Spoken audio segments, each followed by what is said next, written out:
Hello, my name is Sage Lavelle. Welcome to another Deaf What interview. Today we're interviewing Tristan, who is a deaf real estate agent. Hello, thank you for having me today. I'm looking forward to the interview. Thank you for joining us as we know that you are a deaf real estate agent. I'd love to and want to learn more about your experiences. I know you have worked at Reed Estate for a while now. You started off as an assistant and you got yourself up the career ladder, becoming an agent. I'm curious, how did it all happen? Sure thing. Several years ago, I was looking for a job. The job search was intense to the point where I had to reach out to my networks, asking around to see if there were any opportunities. One day I noticed that a woman I knew worked as a real estate agent, and I sent her a message saying, "Would you happen to be hiring?" At that time, she wasn't hiring. That was okay. I sent out my resumes to potential workplaces. Eventually, one day, she let me know that there was an assistant position available. I was like, sure. So that's where I started. I joined the team and learned so much about the real estate industry. That led me to make a decision to take up classes so I could obtain my real estate license. That's how everything unfolded from that point. So before you got that job, you were interested in real estate? I didn't expect that I would become a real estate agent, no. I feel that the path that I was on led to this point. Having experience as an assistant and seeing what is happening in the industry, with time, I decided on this career. It's nice to see you gave this a try, and luckily you got on the path that led to new opportunities. Absolutely. What do you love about your job? Wow, my job every day is a different day. It's never the same. I'm not at the office all day long. My clients are individuals, so their needs vary. Many are great to work with.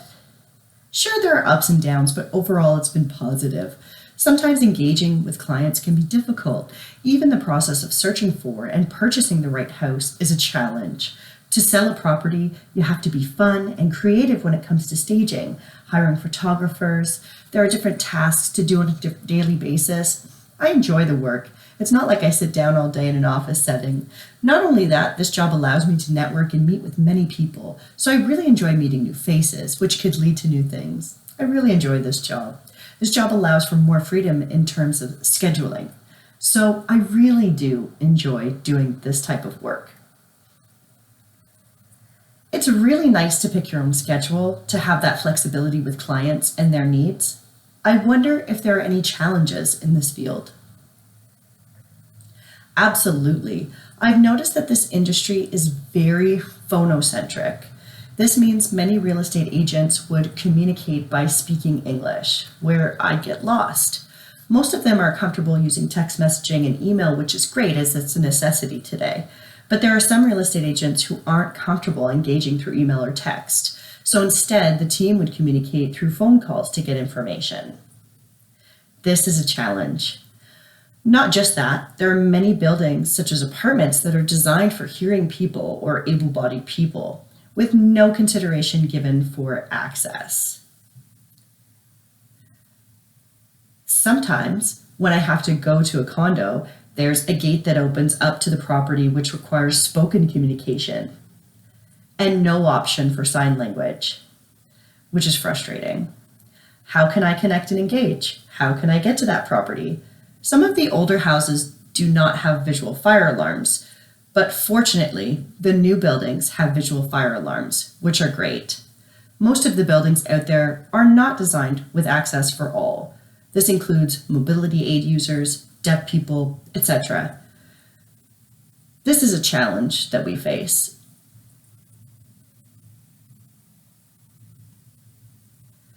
Absolutely, very hearing-centric. There are definitely many challenges in this industry. Do you have any advice for deaf people seeking to purchase a property, condo, or house? Good question. A lot of people are not aware of down payments.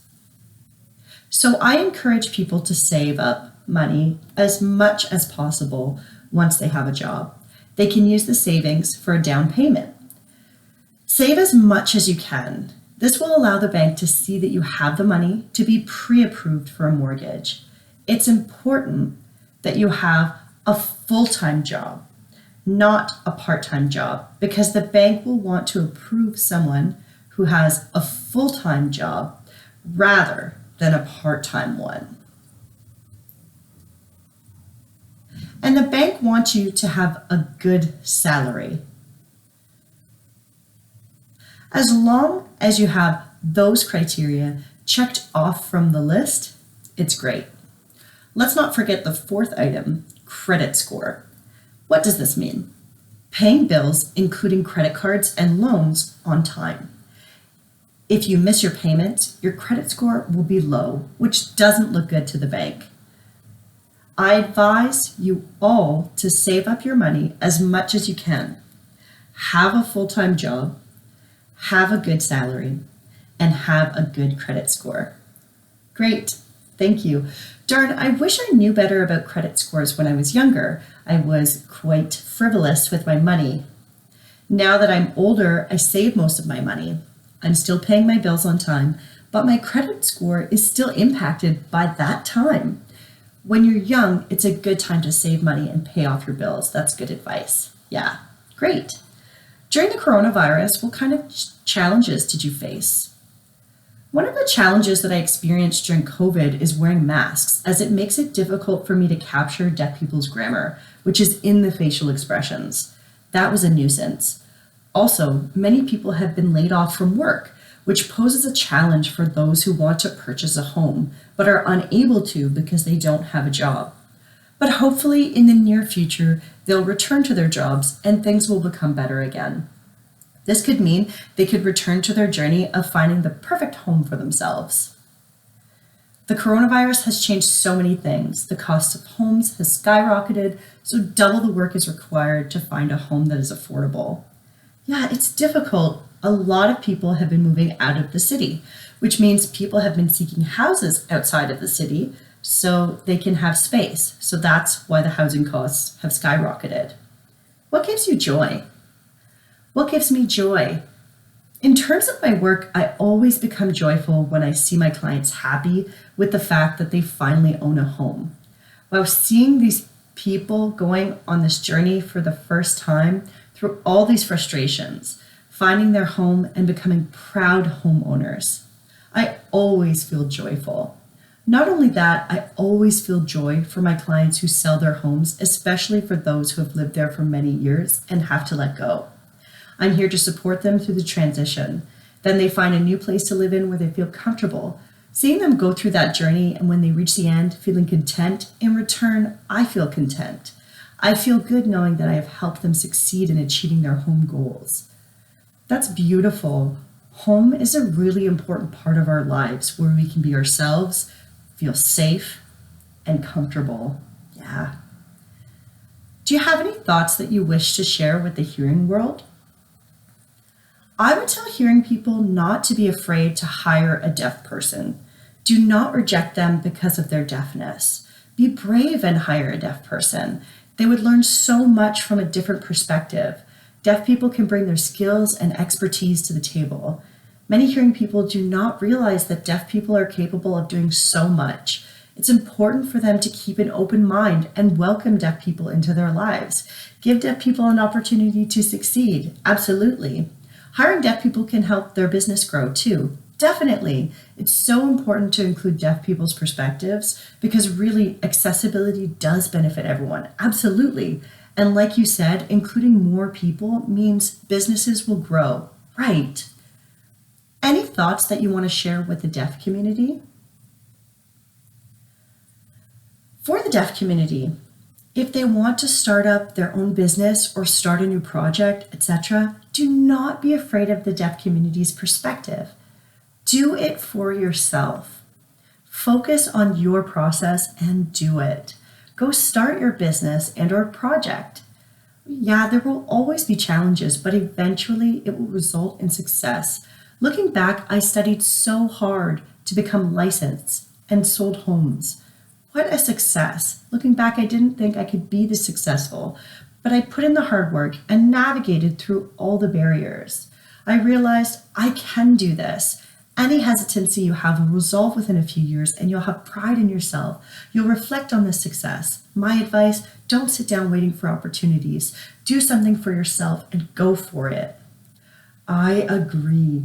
I hope to see more deaf business owners because I really believe that this will help the deaf ecosystem. Yes. And business owners can become their own boss, not having to worry about access on a regular basis. Yes, there will be hearing clients, but you will be able to meet your needs and desires. I look forward to seeing deaf business owners grow in their capacities. I'm excited. Thank you for sharing. I want to add to your comment. I must express my gratitude to the deaf community for the incredible support that I've received from the beginning.